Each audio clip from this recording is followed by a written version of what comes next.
Baik. Bismillahirrahmanirrahim. Assalamualaikum warahmatullahi wabarakatuh. Waalaikumsalam warahmatullahi wabarakatuh. Alhamdulillah rabbil alamin. Wassalatu wassalamu ala Rasulillah nabiyina Muhammad sallallahu alaihi wasallam.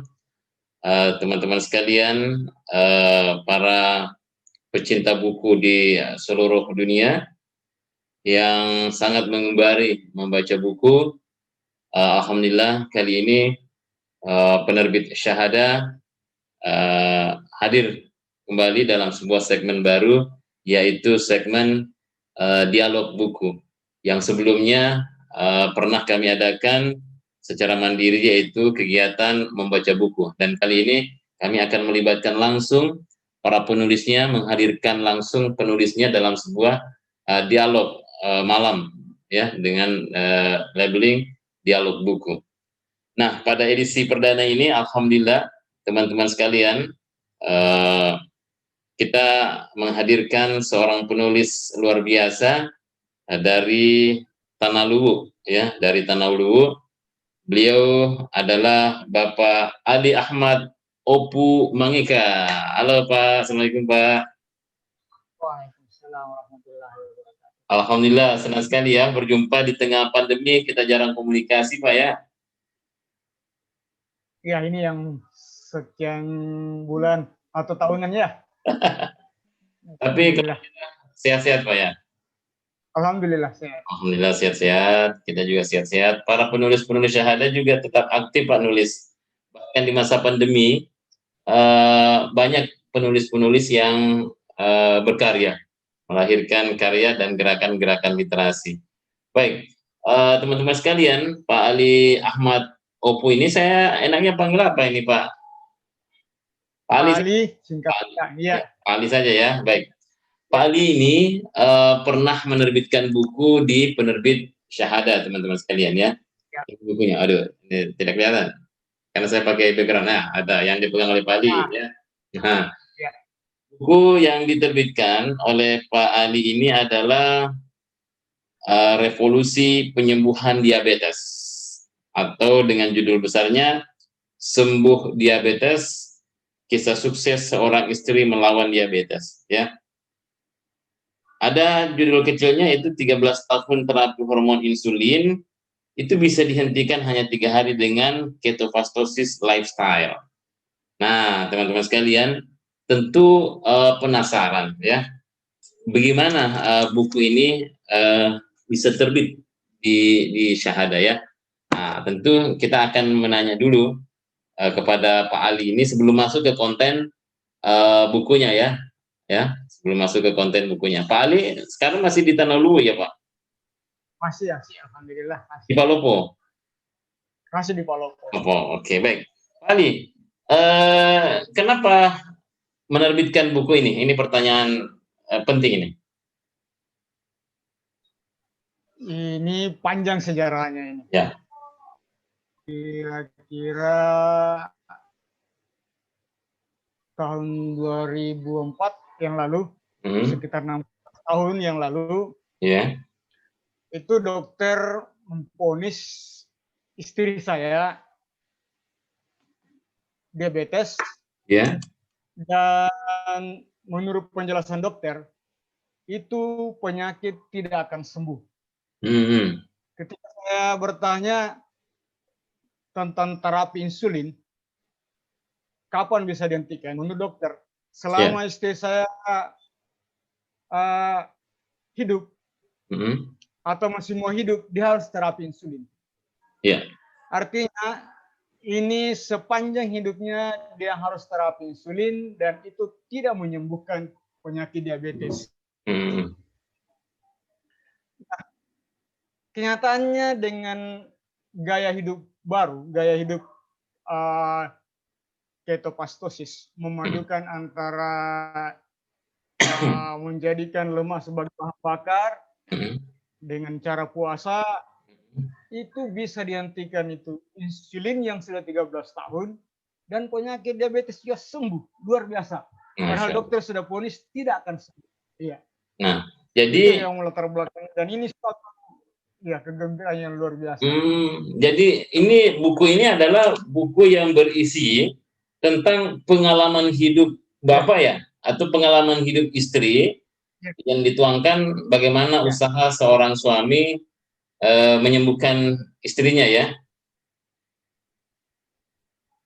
Ya, lebih tepatnya mendampingi istri. Mendampingi istri, baik. Sembuh dari. Ya.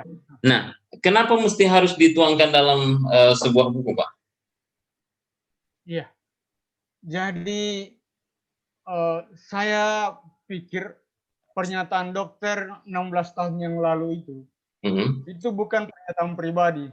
Dia mewakili dunia medis karena waktu itu dokternya adalah seorang profesor. Jadi kalau dia seorang profesor, seorang dokter yang mengatakan diabetes tidak akan sembuh, saya yakin itu adalah paradigma medis. Dan nyatanya terbukti pandangan medis ini keliru. Dan keliru karena ketika dia menyatakan tidak akan sembuh dan terbukti bisa disembuhkan, artinya runtuh itu pandangan dunia medis tentang penyakit diabetes. Dan itu menurut saya pentingnya buku ini. Pentingnya buku ini untuk disampaikan ke banyak orang bahwa mereka bisa sembuh diabetes tanpa obat. Dan tanpa obat ya? Tidak perlu tanpa obat. Tanpa obat. Artinya jangan menggantungkan penyembuhan diabetes pada medis. Karena medis tidak mampu atau katakanlah medis itu menyerah untuk menyembuhkan diabetes. Baik, Pak Adi. Ini kan tentu menarik ketika kita mempublikasikan sebuah ide, sebuah gagasan yang saya katakan ini adalah ide atau gagasan. Tentunya Pak Ali tidak main-main mengeluarkan pernyataan ini kan, apalagi dituangkan di dalam sebuah buku, apalagi dituangkan di dalam sebuah buku. Nah, dasar teori ya mungkin agar para pembaca mempunyai keyakinan kuat untuk membaca buku ini. Selain karena pengalaman, tetapi secara konsep teori juga harus ada mendukungnya barangkali Pak Ali ya. Bisa dikuatkan Pak?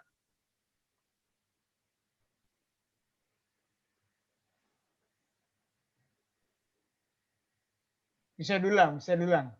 Iya, agak putus.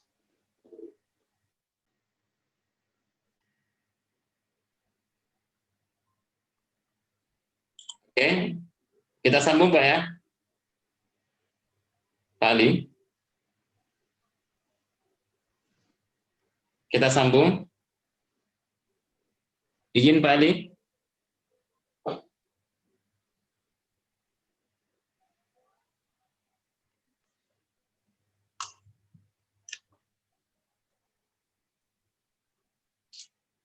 Ya, betul. Kita sambung Pak ya. Baik.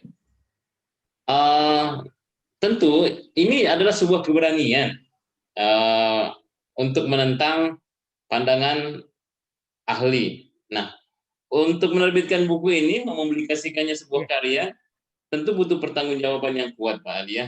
Nah, bisa diterangkan Pak Ali teori yang untuk menguatkan buku ini.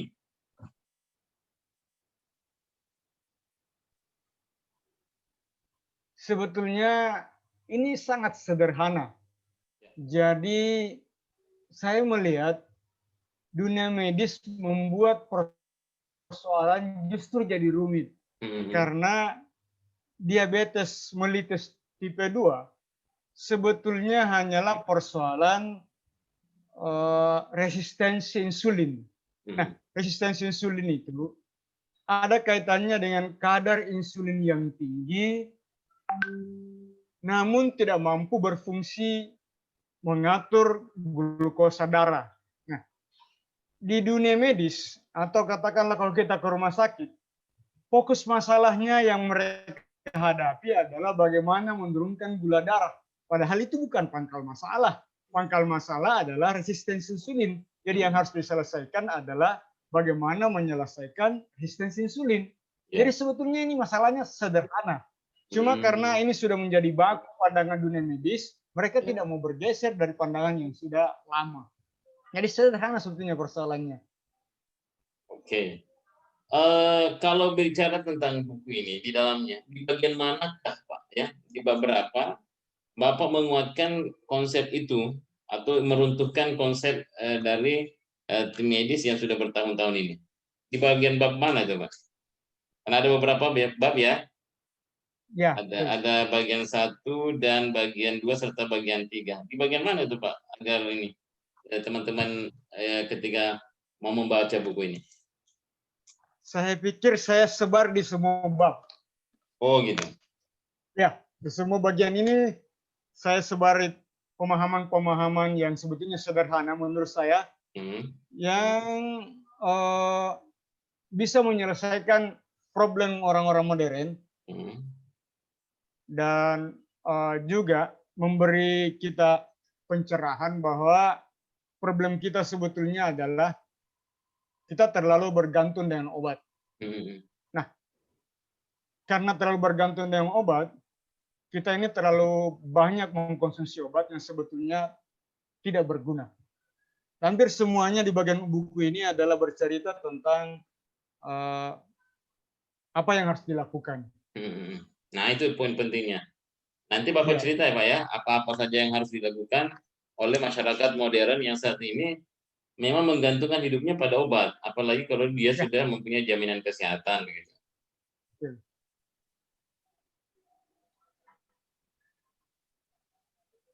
Jadi boleh di stressing Pak, di apa yang harus dilakukan manusia modern sekarang terkait dengan buku yang Bapak nulis ini terkait dengan sembuh diabetes. Karena jujur saja angka kematian karena diabetes itu sangat tinggi sekarang. Ya, kalau didata dengan baik, boleh jadi dia saingan dengan angka COVID, Pak ya. Ya, gila, ya. Jadi sebetulnya pangkal masalah orang-orang modern itu resistensi insulin. Diabetes hanya salah satu bagian yang muncul sebagai akibat dari resistensi insulin. Dia bisa masuk ke kemandulan bagi wanita, dia bisa ke jantung, dia bisa ke stroke, bisa ke liver, fatty liver, bisa ke Alzheimer. Jadi sangat banyak penyakit yang sebetulnya pangkal dasarnya itu adalah resistensi insulin. Resistensi insulin sebetulnya adalah ketika pankreas memproduksi insulin, namun tidak lagi bisa berfungsi karena reseptor-reseptor sel itu sudah terlalu banyak dibanjiri dengan insulin. Ini adalah akibat dari pola makan kita, pola makan modern, yang terlalu banyak karbohidrat dan menekan jumlah lemak. Sebetulnya ini sebuah pandangan yang membuat kehidupan manusia modern itu menjadi lebih rumit. Karena dengan mengandalkan karbohidrat, otomatis kita akan selalu diajari untuk menjauhi lemak.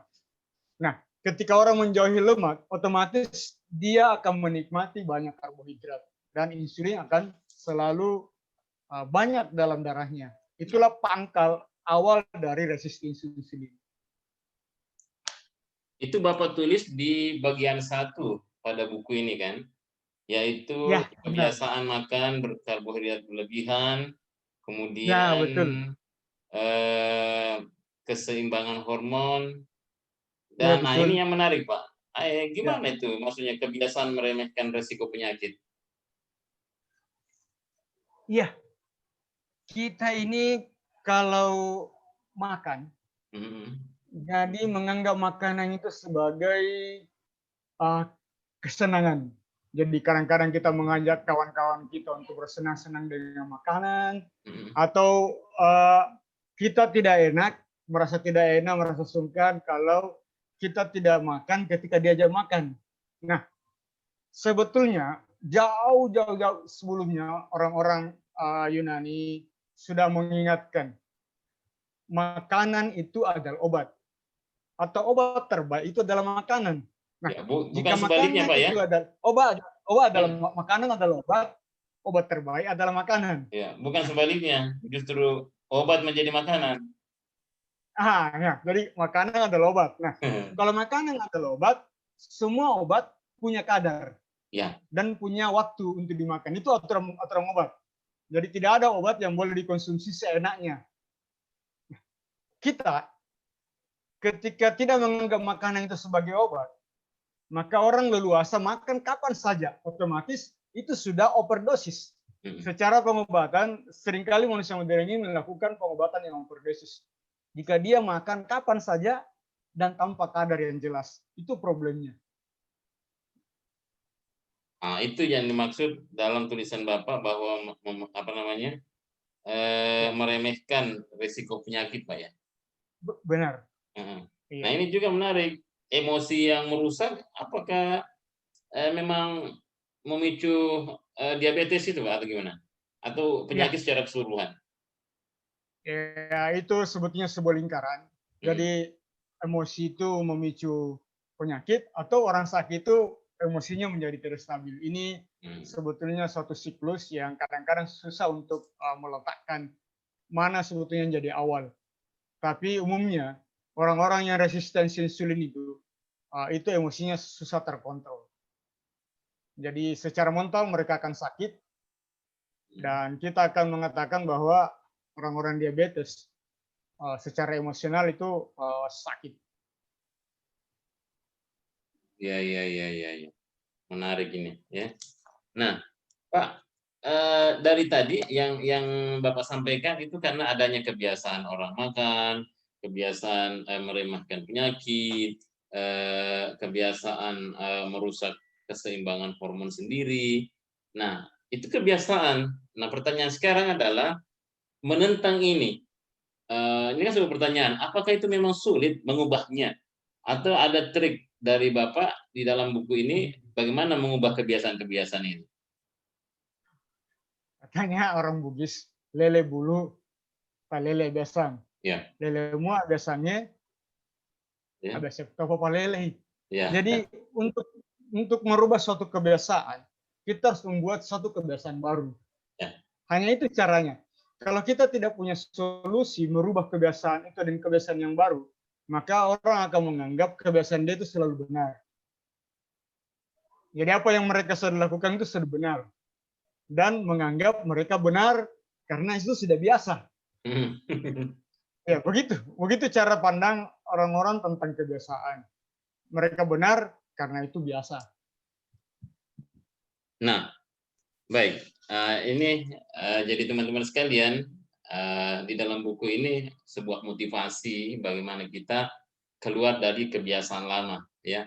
Atau dalam bahasa lain, kita jangan terlalu bangga dengan zona nyaman yang kita ciptakan sendiri. Begitu, Pak ya? Ya. Nah, Pak, ini di bagian 2 buku Bapak, ini vonis untuk istriku, diabetes, komplikasi, DVT, dan penyakit lainnya. Ya, ini di dalam buku ini selain buku motivasi juga berkisah, ya.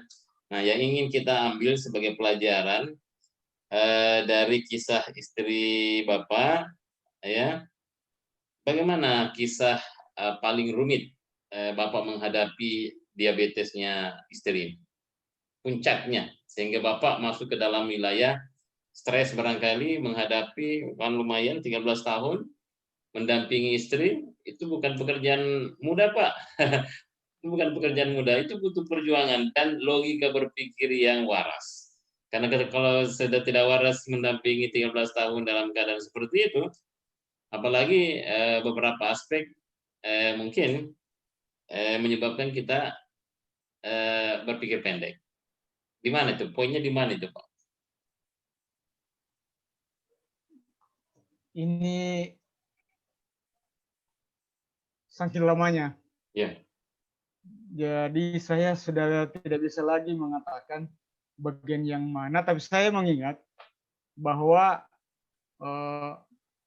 walaupun diabetes itu adalah penyakit fisik, nampaknya itu mengakibatkan orang menjadi sakit mental, jadi sakit secara emosional. Bagi saya, bukan persoalan fisiknya yang terlalu problem, tapi sakit emosi yang muncul dari resistensi insulin sendiri. Hmm. Jadi stimuli pikun, kemudian kadang-kadang dia mengalami anxiety, ada ketakutan-ketakutan yang tidak perlu, yang menurut kita orang normal itu tidak perlu, tapi buat dia ketakutan itu menjadi nyata buat dia. Yeah. Nah, itu yang paling berat buat saya. Adanya sakit mental itu yang dimunculkan oleh resistensi insulin. Jadi gangguan-gangguan di otak. Dan itu bisa sampai lewat tengah malam, gangguan itu datang. Sehingga kita pun kadang-kadang tidurnya itu bisa begadang sampai 1 malam suntuk hanya untuk menemani dia dalam ketakutannya. Nah, baik. Wah, luar biasa juga. Harus sabar berarti, ya. Nah, kunci selain apa yang dituliskan Pak Ali ya, ada beberapa hal barangkali yang bisa di-sharing, dibagikan kepada teman-teman terkait dengan isi buku ini. Ingin yang saya tanyakan tadi, apa saja yang dilakukan Pak Ali ya? Apa saja yang dilakukan Pak Ali dalam mendampingi istri sembuh dari diabetes ini? Di sini sebuah kalimat 3 hari bisa dihentikan dengan ketofastosis lifestyle.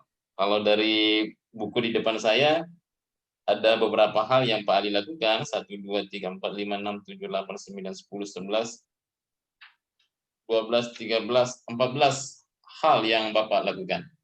Boleh dijelaskan mana yang paling bisa dilakukan masyarakat umum tanpa harus berpikir panjang lagi, Pak? Jujur, saya pernah membaca buku ini dengan baik, dan yang saya lakukan itu yang nomor 17 itu, Pak, yaitu kaldu tulang. Karena saya tidak bisa membuatnya dengan baik, maka saya berpikir saat itu adalah yang paling bagus adalah makan konro, Pak.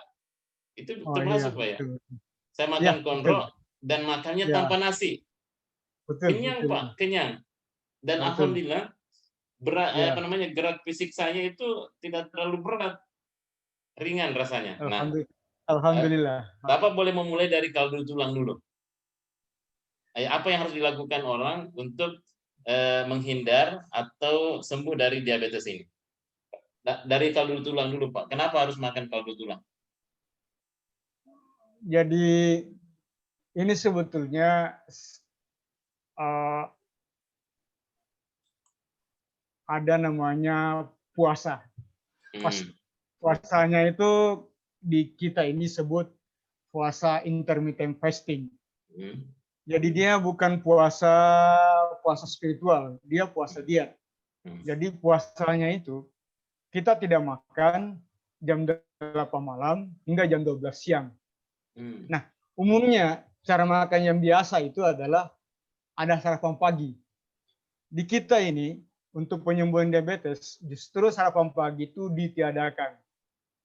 Sebagai gantinya itu kaldu tulang. Kaldu tulang dianggap sebagai minuman yang tidak merusak puasa.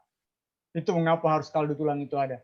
Jadi kaldunya saja, Pak ya, atau dagingnya gimana? Dagingnya tidak bisa, hanya kaldunya saja. Semua minuman yang berlemak, jadi itu intinya, semua minuman yang berlemak itu dianggap tidak merusak puasa.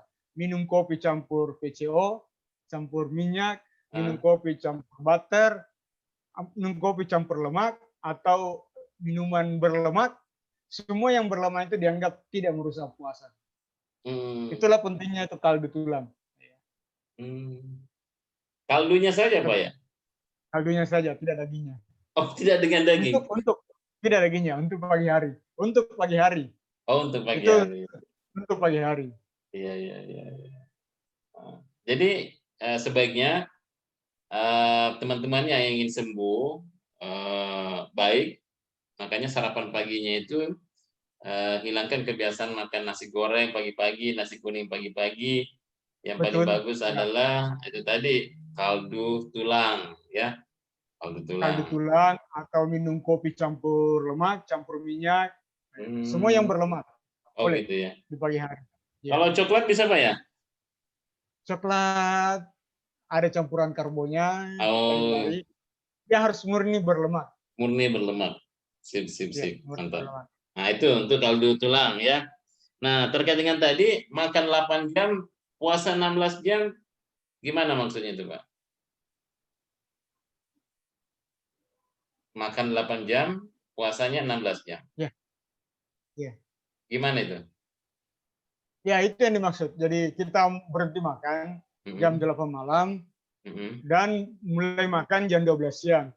Sebetulnya yang Oh, dimaksud makan di situ adalah yang dimaksud makan di situ adalah makan yang berprotein, makan daging, makan ikan. Itu yang dimaksud makan. Tapi kalau kita meminum lemak itu dianggap tidak makan. Ya, itu masih dianggap puasa. begitu ya. Nah, Iya. tadi sudah disinggung dengan PCO, yang harus dilakukan lagi adalah sering-sering mengonsumsi PCO. Nah, pemakan telur gimana tuh, Pak? Telur itu bagus. Telur itu bagus Proteinnya tinggi karena ya. bukan proteinnya yang kita buru, Hmm. justru di kuning telur yang kolesterolnya itu, yang orang takut dengan kolesterol, justru kita penganjur pemakan kolesterol. Jadi kolesterol buat dia itu adalah makanan obat terbaik. Jadi kita dianjurkan untuk makan makanan yang berkolesterol. Terbalik dengan ajakan-ajakan para dunia medis untuk menghindari kolesterol, justru kita dianjurkan makan yang berkolesterol. Nah, ini Pak, ada beberapa yang Bapak sampaikan tadi, dan mungkin setelah buku ini terbit, dan boleh jadi ada yang mengkritisi, nah, kayak tadi, menganjurkan makan lemak, menganjurkan makan Kolesterol. kolesterol, dan Ya. sebagainya. Ini tidak mendapat pertentangan Pak ya di masyarakat, dalam sebuah diskusi-diskusi ilmiah misalnya. Bukan bukan mereka yang menentang, justru kita ini yang menentang mereka.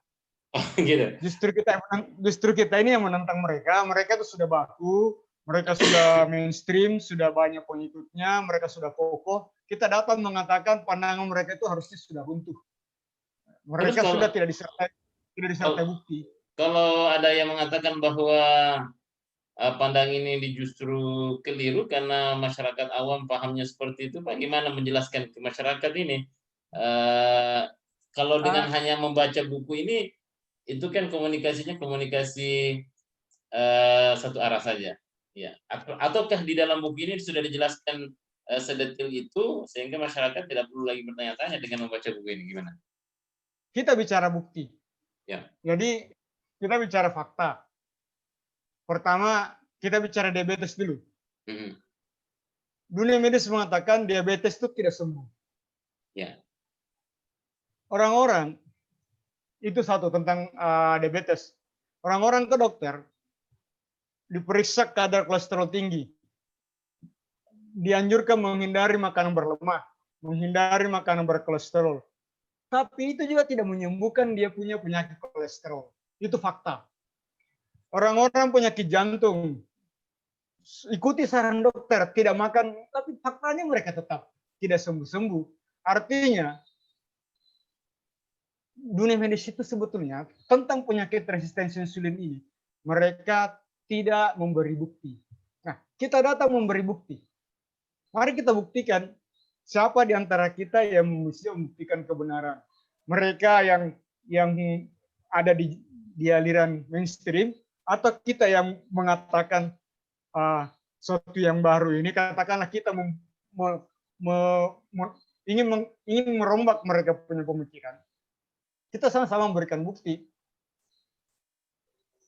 Kalau buktinya Bapak kan istrinya ya,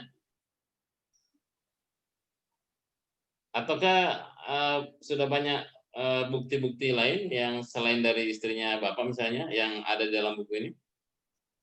Banyak. Kita punya grup Keto Sispalopo, jadi grup WA itu. Jadi banyak yang datang minta bergabung, dan banyak kita tetangga-tetangga yang dekat-dekat sudah banyak, kemudian kita sampai ke Kalimantan, sampai ke Irian, bahkan sampai ke Singapura. Kita punya kawan yang melalui Facebook mereka kenalan, mereka minta, mereka belajar, Dan alhamdulillah mereka sembuh.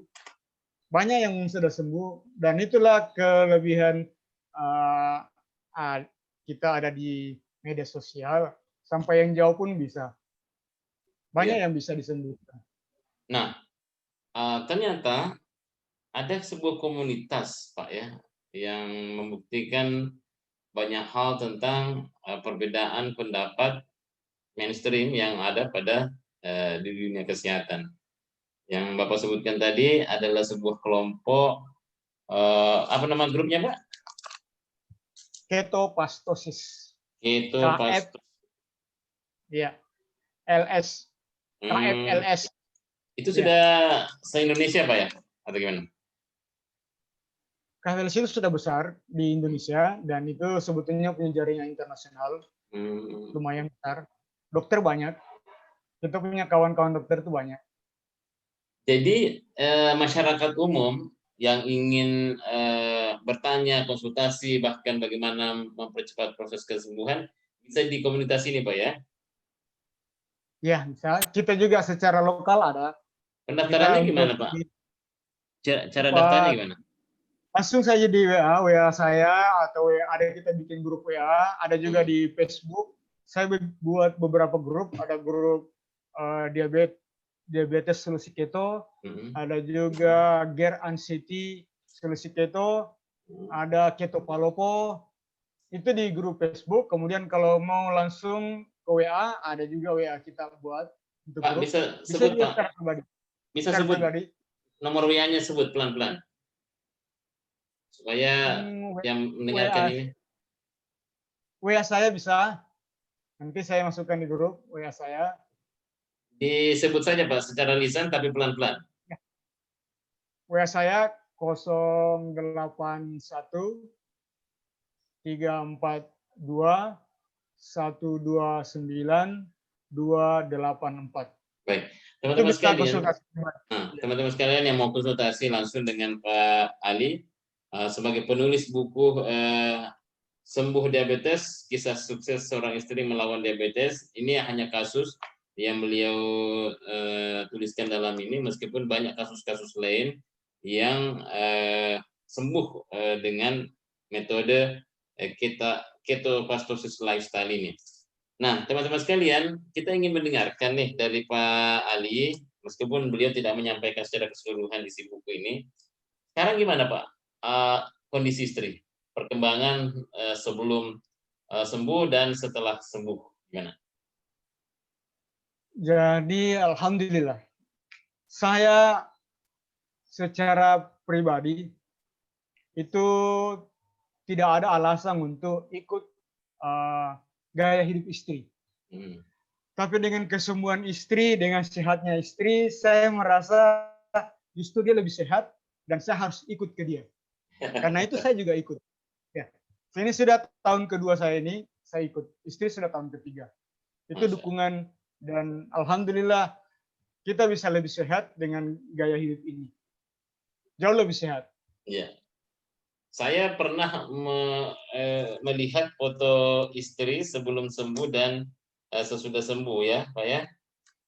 Ada di dalam buku ini kan, Pak ya, fotonya? Ya, ada. Ya, nah, ada. saya lihat waktu diabetes beliau gemuk, ya, nampak tua. Ya, ya. betul. Tetapi pada saat sudah sembuh, beliau langsing dan kok nampak muda, Pak ya? Betul. Bisa diceritakan, itu kelebihannya. Bisa diceritakan kebahagiaan itu, Pak? Ya, luar biasa. Saya cukup satu kata saja. Ya. Buat saya ini luar biasa. Luar biasa. Luar biasa, ya. Terlalu banyak kalau mau dicerita semuanya, tapi ini dengan dua kata ini luar biasa. Luar biasa, Masya Allah. Baik, teman-teman sekalian yang menyaksikan video di YouTube ini, satu alasan paling kuat seorang penulis adalah menuliskan ide, gagasan, bahkan menuliskan pengalaman hidupnya yang bisa dirasakan oleh banyak orang. Dan Pak Ali sudah melakukan itu sebagai sebuah amal jariah, yaitu menuangkan idenya. Karena kalau tidak dituliskan, ide, gagasan, pengalaman hidup dari Pak Ali itu hanya tinggal cerita saja.